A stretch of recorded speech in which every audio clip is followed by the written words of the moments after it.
aka Sanjeevani 11. Yoga of Gita.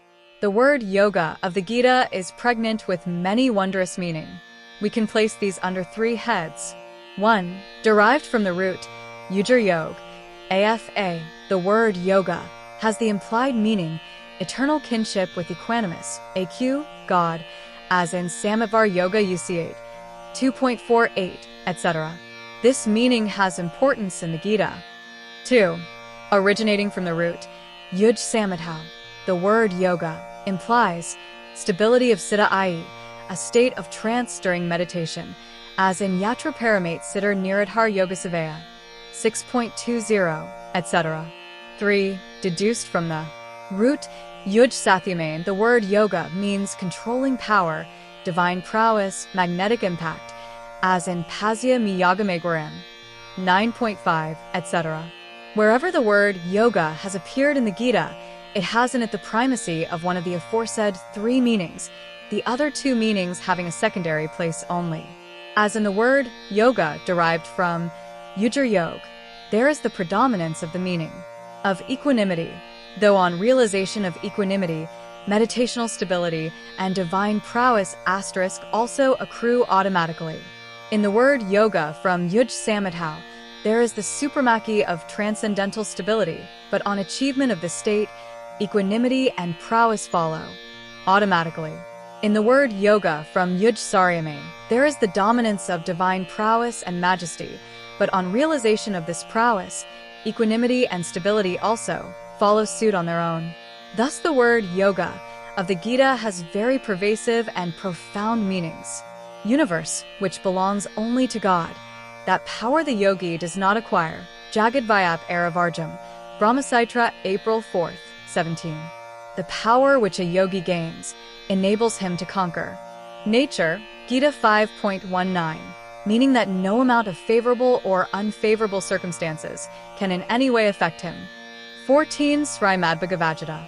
In the Yogadarsana of sage Padafajali, the word yoga is the name given to the control of siddhavrittis, mental tendencies and mind stuff from taking various forms. Yogasita Tavardhanurta, 1.2, and the effect of that yoga has been pointed out as the lodgment of drast 4, the witness, in one's own self.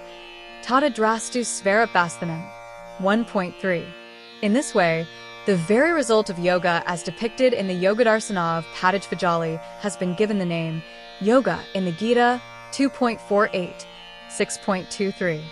The implication is that the self-proved natural state of equanimity totally cut off from the siddhavrittis is called yoga by the Gita. On realizing lodgment in equanimity, eternal unison, nidhi yoga, there is never a disunion or deviation from it. There is a desireless transcendental state, nirvikalpa vasta, when there is control over mental tendencies.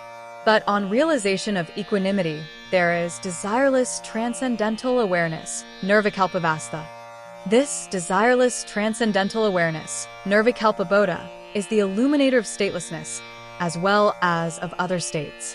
For a seeker to have experience of equanimity or eternal unison, three yoga ways have been expounded in the Gita: the path of action, the path of knowledge, and the path of devotion.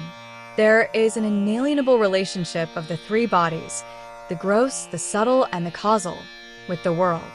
To employ these three in the service of others is the path of action, the realization of one's identity and lodgment within one's own self. After dissociating from these, it is the path of knowledge, and surrendering oneself to God is the path of devotion.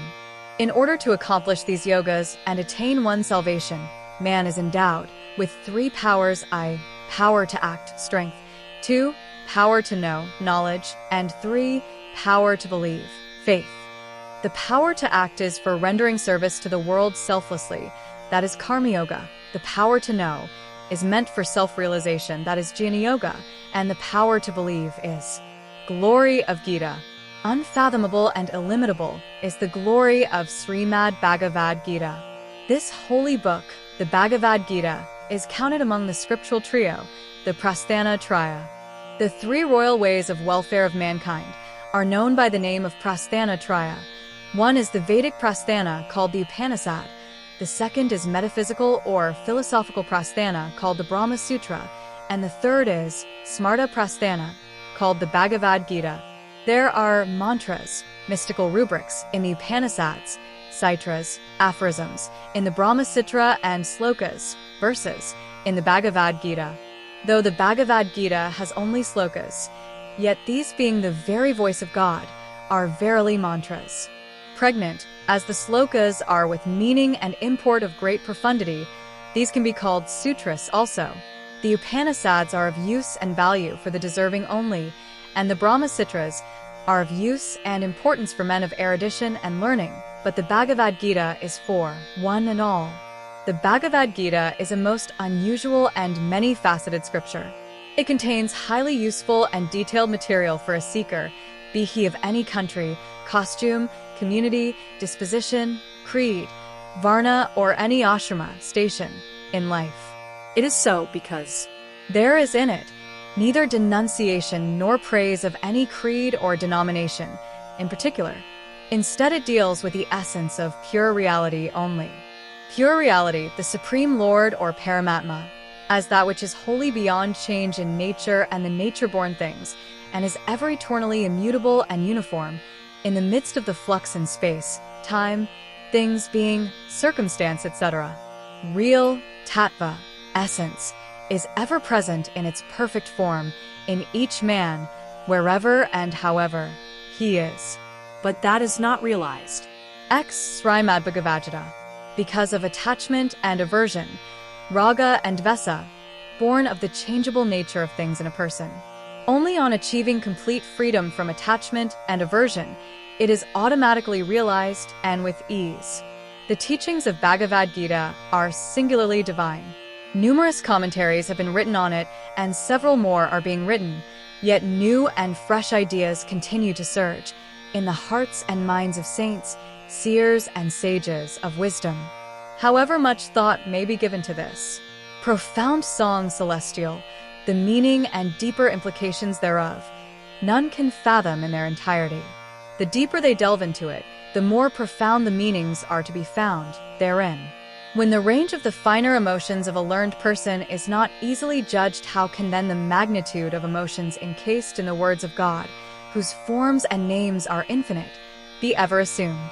There is such a uniqueness in this small-sized work that a real seeker of one's salvation, Kalyana, irrespective of varna, ashrama, nationality, creed, belief, etc., is at once attracted by the mere study of this treatise. If a man reads and grasps, even a little, from this sacred book, several satisfying disciplines or ways become available to him for his life's fulfillment. Different authorities exist for the study of respective systems of philosophy, but the unique significance of the Gita is that all the seekers of salvation are eligible for its study. In explaining different disciplines, sadhana, and in communicating the meanings in detail, no hesitation was felt in repeating matters about each discipline in the Bhagavad Gita, and yet its size has not increased unduly. No single holy book of wisdom exists which expounds the full import of reality with such precision and prolification. A man with intense yearning for his Kalyana goal can realize Godhead